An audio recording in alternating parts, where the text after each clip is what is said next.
Voilà, bonjour à tous. Aujourd'hui, je vous partage un trade sur le Nasdaq. Donc, voilà, le marché Nasdaq, c'est le marché américain, donc marché des futurs, des meilleures entreprises en Amérique. Donc, voilà comment j'analyse et comment j'ai placé mon trade. Alors, d'abord, on va regarder la tendance du Nasdaq. Alors, tendance du Nasdaq très très haussière. En fait, moi, je chope la correction. Donc voilà, j'ai tracé mes trendlines. Donc j'ai vu que à partir de on va dire, ma trendline, j'ai eu un, 2, 3 points ici. Euh, ça peut, on va dire, présager, on va dire, une rupture, un top. Donc ensuite, on regarde, on laisse le marché faire. On analyse en H4. Je vais mettre un peu plus de data. Alors, 500, ça sera bien. Hop. Voilà. Donc, avec 500, moi, ce que j'ai fait, j'ai tracé, en fait, on va dire, voilà, un canal haussier. Ce canal aussi a été cassé le 27 juillet, la semaine dernière. Donc, avec cette cassure-là, pour moi, ben, ça a confirmé, en fait, la correction. Ensuite, le marché, qu'est-ce qu'il a fait? Il est venu chercher, en fait, ce point-là, qui correspond au S1 d'aujourd'hui. Donc, c'est des points pivots weekly que j'ai mis. Donc, S1, S2, point pivot, R1 ici, on a. Donc, là, à ce niveau-là, ici, on a un trading range depuis la semaine dernière en H4.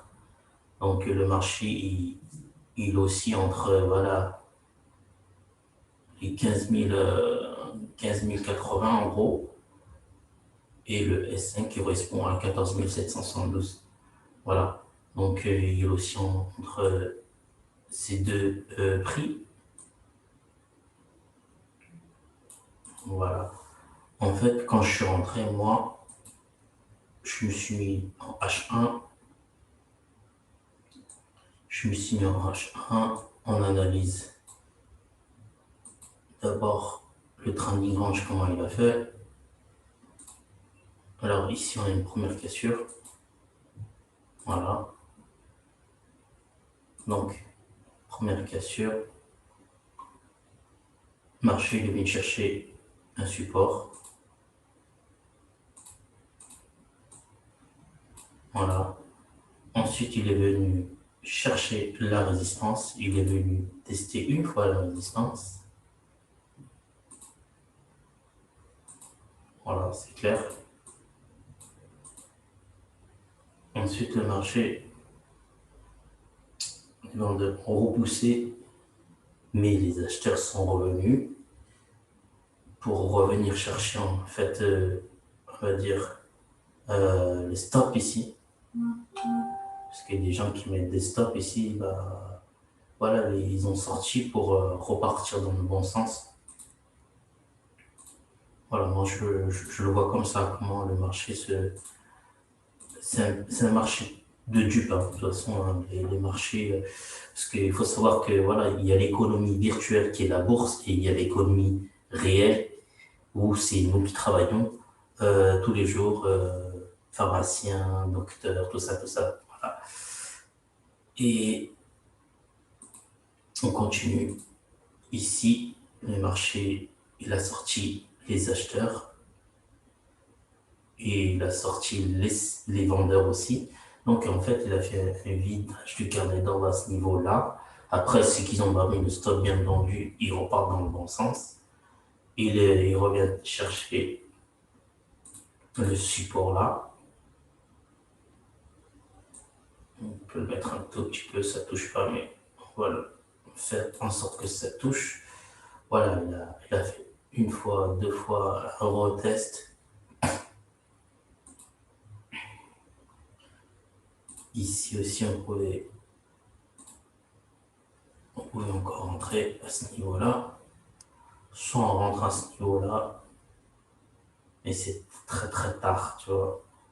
Donc ça, c'est un peu dur de le choper, parce que là, on arrive en fin de journée, c'est la fin de la séance, mais tu vois, le marché, il est quand même descendu, là.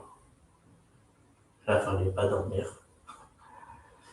Ensuite, le marché, il est reparti là, et il revient tester la résistance. Donc on a une, deux, trois, quatre. On a quatre confirmations que cette résistance, c'est un niveau de prix qui est travaillé, qu'il y a beaucoup d'opérations, de transactions à ce niveau-là. Voilà. Voilà. Euh, donc ici, voilà, je peux me faire sortir, bien entendu. Euh, je vais juste remettre mon stop à ce niveau-là. Juste pour pas me faire sortir, parce que je veux en fait au moins arriver au TP1. Le TP1 pour moi c'est à ce niveau-là. Donc c'est le plus bas de la journée. Il va revenir chercher le plus bas de la journée. Donc s'il vient ici, je sors un hello. Donc voilà. Ici on peut replacer en fait une trendline. Voilà.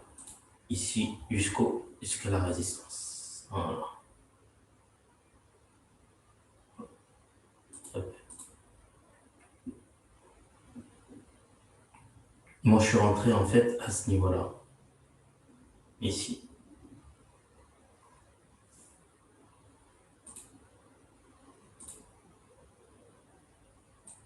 Voilà. En fait, avec la méthode MBK, donc si vous voulez en savoir, vous m'envoyez un message.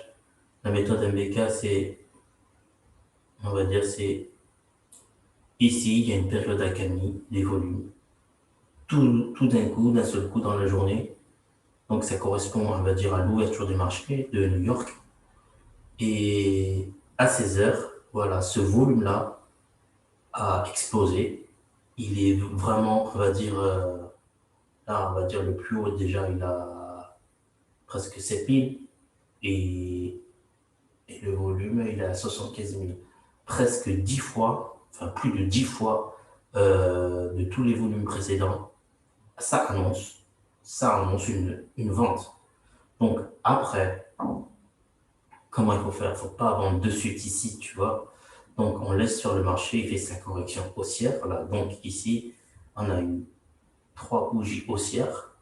Donc trois bougies haussières qui sont, on va dire que la première a été grande, la deuxième moins grande et la troisième moins grande que la précédente. Ça veut dire que qui correspond en fait à un niveau de résistance ici. La prochaine qui a été pour moi le signal, c'était la rouge. Voilà, la rouge. Dès que la clôture sous la résistance, c'est une englobant qui englobe déjà deux bougies haussières. Pour moi, bah là, c'était le signal. Moi, je me suis positionné ici. Donc, le marché, probablement, il va aller à ce niveau-là. Attends, on va prendre la flèche. Voilà. Donc, probablement, il va arriver ici. Je sais pas pourquoi il fait les rayons comme ça, lui. Un remove. Alors, faut prendre celui-là, je me suis trompé. Hop. Donc,